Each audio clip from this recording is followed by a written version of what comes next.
Hey there, grammar fans! Welcome back to another edition of the #GrammarFans video series. Today we're thinking about the grammatical concept of strong verbs. Here's our agenda for the day. First, we're going to consider what strong verbs are and how they're different from weak verbs. Then we're going to take a look at some specific examples of strong verbs in sports writing. Today is the first day of the Pittsburgh Penguins NHL season for 2016-17. So we're going to take a look at some examples of strong verb usage in a Sports Illustrated article from last June when the Penguins won the Stanley Cup, and consider how those strong verbs play a role in the author of that piece expressing ideas and information as clearly and effectively as possible. As such, I'm representing my Penguins jersey as part of this activity. So first of all, what are strong verbs? Well, strong verbs are verbs that clearly and specifically convey a particular idea to a reader.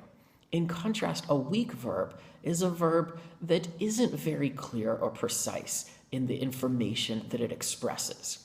Some particularly weak verbs often used by students in their writing in the K-12 classroom are forms of said and went. For example, if an author said, "The runners went down the track," well, that sentence gives you some basic information. It lets you know essentially what's going on.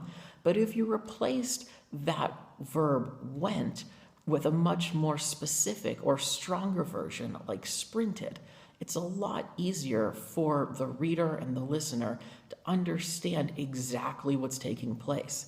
It allows for the reader and writer to be on the same page much more clearly and much more directly.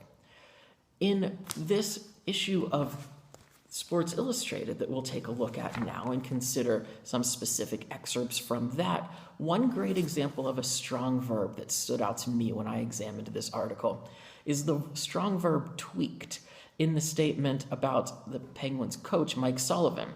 Coach Mike Sullivan tweaked the Penguins' strategy. I think that's a wonderful strong verb because it's a strong and specific version of the verb changed. If the author said Mike Sullivan changed the Penguins' strategy, again, we'd know in a basic sense what's happening, but the strong verb tweaked gives us specific information about exactly how and the extent to which he changed the strategy, knowing that these weren't major changes, but rather minor adjustments. That strong verb tweaked lets us know that information. Another great use of strong verbs in that same Sports Illustrated article describes Penguins player Phil Kessel. In this example, the author uses the strong verb peaked to show exactly how Kessel performed a particular action.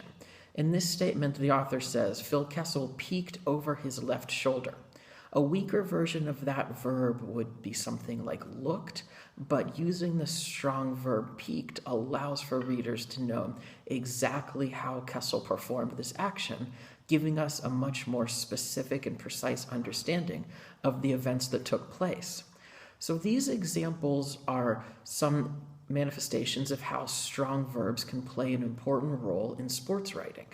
This concept can be applied to any other type of writing as well, but taking this specific look at the application of strong verb to sports writing allows us to see a particular usage of this grammatical concept and understand its importance to effective communication.